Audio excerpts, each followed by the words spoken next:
আসসালামু আলাইকুম ওয়া রাহমাতুল্লাহ। কেমন আছেন বন্ধুরা সবাই? আশা করি আল্লাহ পাকের মেহেরবানিতে সকলে ভালো আছেন। আলহামদুলিল্লাহ, আমিও ভালো আছি। আজকে আমি আপনাদেরকে অসম্ভব সুন্দর একটা রোড দেখাবো। যে রোডটা রিয়াদ থেকে আভা পর্যন্ত পৌঁছেছে। রিয়াদের কোলাহলপূর্ণ জায়গা ছাড়িয়ে আসতেই চোখে পড়বে ভয়ঙ্কর সুন্দর এই রাস্তাটি, যেটা বিশাল বড় পাহাড় কেটে এই রাস্তাটা তৈরি করা হয়েছে। এই পাহাড়ের নিচে আছে সুন্দর একটা শহর, যেটা দেখতে পাচ্ছেন। নিচে যে শহরটা দেখতে পাচ্ছেন অসম্ভব সুন্দর দেখা যায়। আপনি যদি সচক্ষে দেখেন আসলে মন ভরিয়ে যাবে এই রাস্তাটা দেখলে। এই রাস্তাটায় আপনি যদি গাড়ির স্পিড না বাড়ান, তারপরেও আপনার গাড়ির স্পিড অলরেডি 150, 60, 80 উঠে যাবে এমনিতেই। তাহলে আপনারা অনুমান করতে পারছেন রাস্তাটা কতটা ঢালু। গাড়িতে এত স্পিড আসলেও এত জোরে গাড়ি চালানো যাবে না। গাড়ির গতি নিয়ন্ত্রণ করতে হবে। জনবহুল এরিয়া পার হওয়ার পরই আমরা মরুভূমির ভিতরে ঢুকে পড়ি। মরুভূমির ভিতরে ঢোকার পর আপনারা যে জায়গাটা দেখতে পাচ্ছেন, এই সাইডে একটা মাজরা আছে। জায়গাটা অনেক সুন্দর। তো এই কারণে ভাবলাম যে জায়গাটা একটু ঘুরে দেখি এবং আপনাদেরকে একটু ঘুরিয়ে দেখাই। এখন বর্তমানে সৌদি আরবে মরুভূমির বুকেও অনেক কিছু চাষাবাদ হচ্ছে। আমার পিছনে যে সবুজ জায়গাটা দেখতে পাচ্ছেন, এখানে সবজি চাষ করা হয়। এই সবজিগুলো এখান থেকে সংগ্রহ করে রিয়াদ শহরের বুকে নিয়ে যাওয়া হয়। শহর এখান থেকে আপনার 150 কিলো থেকে 200 কিলো এমন হবে দূরত্ব। আর আপনারা যে চারি সাইডে যে বালুগুলো দেখতে পাচ্ছেন মরুভূমির ভিতরে, এগুলো রোদের যে তাপের কারণে লাল হয়ে গেছে বালুগুলো। বর্তমান যে তাপমাত্রা সেটা হচ্ছে 42 থেকে 43 ডিগ্রি বর্তমান রানিং আছে এখানে। আমরা এই জায়গাটা পরিদর্শন করার পর আবার আমরা আমাদের গন্তব্যের দিকে রওনা শুরু করি। খুবই মসৃণ এই মহাসড়কটি। আপনি যদি কখনো এই রোডে গাড়ি চালান, তাহলে আপনি একেবারে বিমানের ফিলটা পাবেন। এই সড়কটি বর্তমানে ডাবল লেন হয়ে গেছে।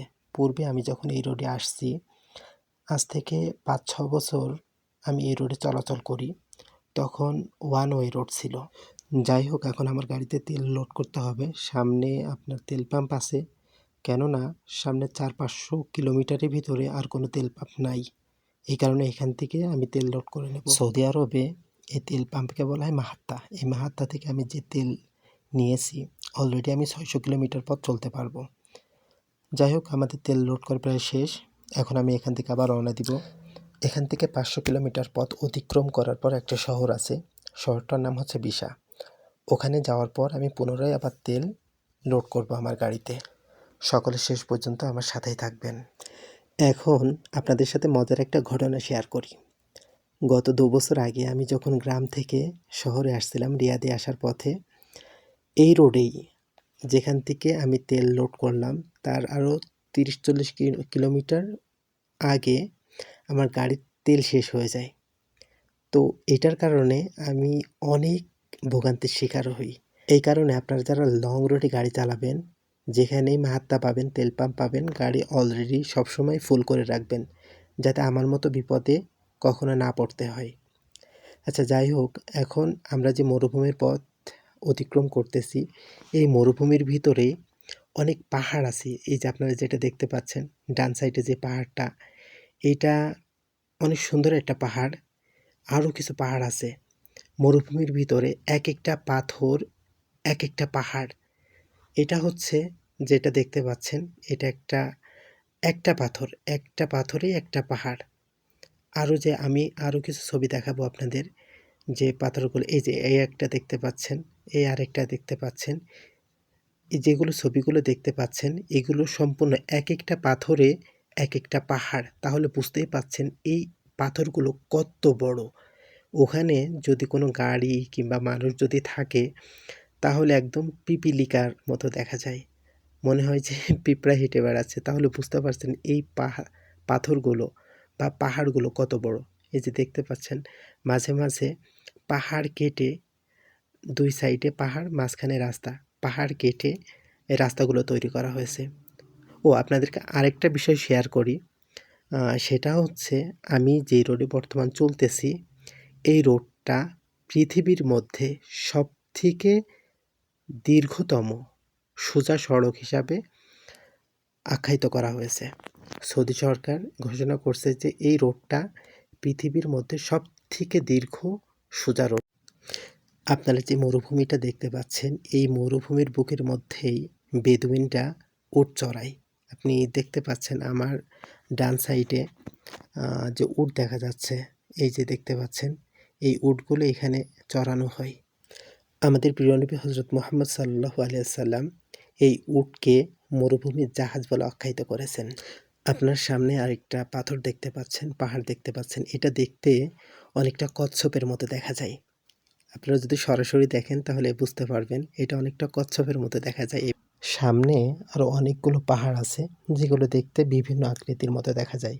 কিছুটা কচ্ছপের মতো দেখা যায়, অনেকগুলো মাছের মতো আকৃতি দেখা যায়, আবার কিছুটা আছে, অনেকগুলো আছে কুমিরের মতো দেখা যায়। আমার যেটা মনে হয় যে মরুভূমির মধ্য দিয়ে আমি যাচ্ছি, এই মরুভূমিটা একসময় ছিল বড় বিশাল এক সাগর ছিল। এই সাগরের মাঝে আপনার বড় বড় তিমি মাছ, হাঙ্গর, কচ্ছপ এত বড় বড় ছিল। যখন এই পানিটা শুকিয়ে গেছে, শুকিয়ে যাওয়ার পর এই মাছগুলো আর এখান থেকে যাইতে পারে নাই। না যাইতে না যাওয়ার কারণে আপনার এখানে অবস্থান করছিল। পরবর্তীতে আল্লাহ রাব্বুল আলামিন এদেরকে পাথর হিসাবে রূপান্তরিত করে দিয়েছেন। এটা আমার ধারণা। আসলে বাস্তবতা কী সেটা আমার জানা নাই। আ যেটা আমার মনে হয় আমি আপনাদেরকে সেটাই বলতেছি। আপনাদের কাছে কি মনে হয়? আপনারা একটু কমেন্টের মাধ্যমে আমাকে জানাবেন। আসলে বিষয়টা কেমন? আমরা ইতিমধ্যে অর্ধেক পথ পাড়ি দিয়ে ফেলেছি। আমরা যে পথটা পাড়ি দিচ্ছি বর্তমানে এটার নাম হচ্ছে আভা রোড। রিয়াদ থেকে আভা পর্যন্ত এটা হচ্ছে ১,০০০ কিলোমিটার দীর্ঘ। একদম সোজা একটা রোড। আপনি যদি কি বলবো, আসলে গাড়ি চালাইতে আমার অনেক ভালো লাগে। এই কারণে মূলত আমি গাড়িটা চালাই। আর আমি যেরকম ঘোরাঘুরি করতেছি, এই ঘোরাঘুরি করতেও আমার খুব ভালো লাগে। এইজন্য মূলত আমি গাড়ি চালাই। আর লং রোড হলে তো আর কোনো কথাই নেই। আসলে যখন আমার এই রিয়াদ থেকে গ্রামে যেতে হয় কিংবা গ্রাম থেকে যখন রিয়াদে আসতে হয়, তখন আমার খুবই ভালো লাগে। আমি নিজে অনেক আনন্দের সাথে গাড়ি চালাই এবং আশপাশে মহান রব্বুল আলামিনের যে নিদর্শনগুলো আছে এগুলো দেখতে থাকি যে আল্লাহ রব্বুল আলামিন কত সুন্দর করে এই পৃথিবীটা তৈরি করছে, এই পৃথিবীটা সাজিয়েছে। এই কারণে মহান আল্লাহ রব্বুল আলামিন কোরআনুল কারিমের মধ্যে বলেছেন যে তোমরা আমার পৃথিবীটা ভ্রমণ করে দেখো যে আমি তোমাদের জন্য কত কিছু সৃষ্টি করেছি। তোমরা আমার নিয়ামতকে কখনোই অস্বীকার করতে পারবে না। মহান রব্বুল আলামিন সূরা আর রহমানের মধ্যেই বলেছেন যে ফাবিআইয়ি আলাই রব্বিকুমা তুকাজ্জিবান। যাই হোক, মরুভূমির ভিতরে লং রোডে গাড়ি চালাতে যেমন আনন্দ অনুভব হয়, আবার মাঝে মাঝে অনেক সময় অনেক বিপদের সম্মুখীন হতে হয়। ও আপনাদের আরেকটা জিনিস বলবো, সেটা ভুলে গেছি। সেটা হচ্ছে মরুসাইক্লোন, অর্থাৎ মরুভূমির ভিতরে যে বালু ঝড়গুলো হয় এগুলোকে মরুসাইক্লোন বলা হয়। আজকে যাওয়ার পথে যদি চোখে পড়ে এই জিনিসটা তাহলে আমি আপনাদেরকে অবশ্যই দেখাবো। আসলে এটা একটা চোখের প্রশান্তি। আমি সর্বপ্রথম যখন এটা দেখছিলাম তো আমার মনে হচ্ছিল যে আমি ওইটার দিকে তাকিয়েই থাকি। এত সুন্দর দেখা যাচ্ছিল জিনিসটা। মানে প্রচণ্ড বাতাস হয়, বাতাসটা ঘূর্ণায়ন সৃষ্টি করে। বাতাসের সাথে সাথে বালুগুলো এভাবে ঘুরতে থাকে আলাদিনের প্রদীপের মতো। যে যখন জিন হাজির হয় তখন বাতাসটা যেমন ঘুরতে থাকে, ঘুরতে ঘুরতে জিন হাজির হয়, এখানে ওই রকম বালু ওইভাবে ঘুরতে থাকে। আসলে জিনিসটা দেখতে অসম্ভব সুন্দর লাগে। আশা করি আমার সামনে পড়বে, কারণ মরুভূমিতে আমি যতবারই চলাচল করছি ততবারই আমার চোখের সামনে পড়ছে। হ্যাঁ, এই দেখেন, দেখতে পাচ্ছেন। এই যে ফোনে ততটি স্পষ্ট দেখা যাচ্ছে না, আসলে অনেক দূরে তো, তারপরেও আমি এই দেখেন, এই দেখা যাচ্ছে, হালকা বোঝা যাচ্ছে। এটা সরাসরি না দেখলে এটা আপনি স্পষ্ট দেখতে পারবেন না। আর এর যে মজা, চোখের যে প্রশান্তি, এটাও আপনি নিতে পারবেন না। আমার যতটুকু সম্ভব হলো ততটুকু দেখালাম। আসলে সামনে যদি আরও পড়ে, আরও সামনে যদি আসে আমি আপনাদের দেখানোর চেষ্টা করব। আমরা যত সামনের দিকে অগ্রসর হব, অর্থাৎ আভার দিকে যত এগিয়ে যাব, তত পাহাড়গুলো আরও বেশি আসবে। এখন অল্প অল্প পাহাড় আসতেছে, আর আমরা যত সামনের দিকে এগিয়ে যাব পাহাড় তত বেশি। কারণ আভা শহরটা পুরোটাই আপনার পাহাড়ের উপর অবস্থিত। কারণ পাহাড় কেটে কেটে এই শহরটা তৈরি করা। পাহাড়ের উপরে, পাহাড়ের নিচে, মানে অর্থাৎ পুরো শহরটা পাহাড়ের উপরেই অবস্থান করতেছে। সাধারণ ভূপৃষ্ঠ থেকে অনেক উঁচু এই আভা শহরটা। সৌদি আরবের মধ্যে সবথেকে উঁচু শহর হচ্ছে এই আভা শহর। এখানে আপনি অনেক ঠান্ডা অনুভব করতে পারবেন। রিয়াদে যেখানে আপনার, আমি যেটা বলছিলাম ৪২-৪৩ ডিগ্রি সেলসিয়াস বর্তমানে, আপনি এখন যদি আভাতে অবস্থান করেন তাহলে সেখানে ২২-২৩ ডিগ্রি সেলসিয়াস। আমরা বর্তমানে বিশাতে চলে আসছি। যেহেতু বিশা শহরের ভিতর আমাদের কোনো কাজ নেই, এই কারণে বাইপাস ধরে আমরা সাইড দিয়ে চলে আসছি। এই সাইড রোড দিয়ে আমরা আমাদের গ্রামের দিকে চলে যাব। এই বিশা থেকে আমাদের বাসা এখন ১৫০ কিলোমিটার পথ। এখান থেকে আমি যত সামনের দিকে অগ্রসর হব ততটাই পাহাড়, আর তত আমি উপরের দিকে উঠতে থাকব। অর্থাৎ আমরা রিয়াদ থেকে যে মরুভূমির মধ্য দিয়ে এখানে এসে পৌঁছালাম, এই পর্যন্ত হচ্ছে আপনার মরুভূমি, তারপর থেকে হচ্ছে পাহাড় শুরু। আমরা এখন বর্তমানে উপরের দিকে উঠতেছি। আপনারা দেখতে পাচ্ছেন যে পাহাড় এই রকম আঁকাবাঁকা পথ অতিক্রম করে আমাদের বাসার দিকে যেতে হবে। এখান থেকে আমাদের বাসা হচ্ছে ১৫০ কিলোমিটার, আর আমাদের বাসা থেকে আভা শহরটা আরও ২০০ কিলোমিটার। পুরো পথটাই আপনি এই পাহাড়ের ভিতর দিয়ে, পাহাড়ের আঁকাবাঁকা পথ বেয়ে যেতে হবে। তাছাড়া সোজা কোনো পথ আপনারা পাবেন না। আপনি সর্বোচ্চ ৫ থেকে ১০ কিলোমিটার পথ সোজা পাবেন কিনা সন্দেহ। তাহলে বুঝতে পারছেন যে পুরো পথটাই আমাদেরকে এই পাহাড় অতিক্রম করে যেতে হবে। ও, আপনাদের আরেকটা কথা বলতে তো ভুলেই গেছি। সেটা হচ্ছে আমরা যে গ্রামে থাকি আল-নামাজ, এই গ্রামের উপর দিয়ে যখন মেঘ যায় তখন রাস্তার উপর দিয়ে যায়। আমরা গাড়ি চালাই মেঘের ভিতর দিয়ে। আসলে এটা দেখতে অনেক সুন্দর লাগে। আমি সর্বপ্রথম যখন এই মেঘের ভিতর দিয়ে গাড়ি চালিয়েছি, আমার মনে হচ্ছে আমি বিমানের ভিতর দিয়ে যাচ্ছি। যাই হোক, আমরা প্রায় চলে আসছি। আপনারা যে মসজিদটা দেখতে পাচ্ছেন, এখানে সালাত আদায় করব।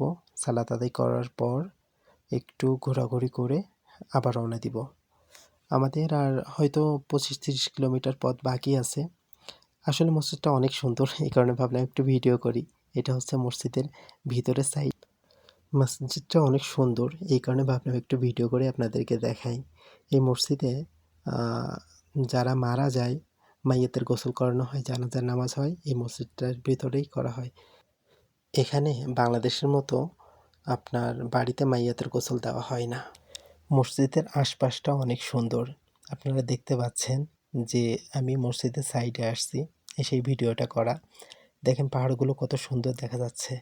যে মেঘের কথা বলছিলাম, ওই দেখেন কুয়াশার মতো যেটা দেখা যাচ্ছে না, এটা সেই মেঘ। নিচে সুন্দর একটা শহর আছে, নাম তার তাহামা। প্রায় সন্ধ্যা হয়ে গেছে, আমরাও প্রায় পৌঁছে গেছি। তো হয়তো আর ২০ মিনিট, আধা ঘন্টা লাগবে। এই মসজিদে নামাজ আদায় করলাম, সব কিছু ঠিকঠাক করে একটু রেস্ট নিয়ে আবার এখনই রওনা দিব। আমরা রওনা দিয়ে অনেকখানি পথ চলেও আসছি। এই তো প্রায় বাসার কাছাকাছি চলে আসছি। আমরা রিয়াদ থেকে রওনা দিয়েছি সকাল ৮টা বাজে। এখন বাজে সন্ধ্যা ৭টা, ৭:৩০। তো আমাদের ১,০০০ কিলো পথ আসতে সময় লেগেছে অলরেডি ১১ ঘন্টা। মাঝখানে আমরা নামাজের বিরতি দিয়েছি, খাওয়ার বিরতি দিয়েছি। তাহলে টোটাল আমাদের রিয়াদ থেকে আমাদের গ্রাম পর্যন্ত আসতে ১,০০০ কিলো পথ আসতে সময় লাগছে ১১.৫ ঘন্টা। চলে আসছি আমরা। দেখা হবে আপনাদের সাথে অন্য কোনো ভিডিওতে।